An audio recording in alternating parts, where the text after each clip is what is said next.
A musty smell in your dryer can be caused by several factors.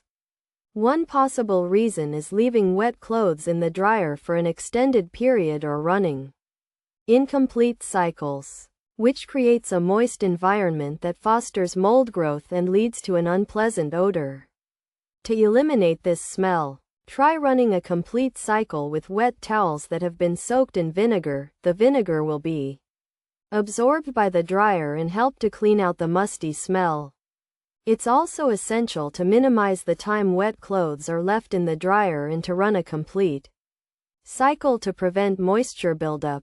Additionally, lint accumulation in the dryer's screen, lint trap, vent house, and interior duct can contribute to the musty smell.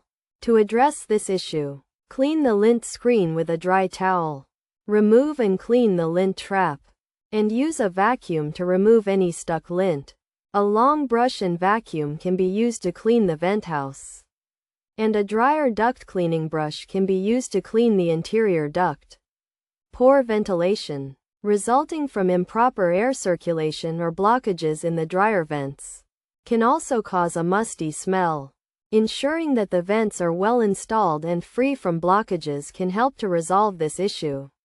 By identifying and addressing these potential causes, you can eliminate the musty smell from your dryer.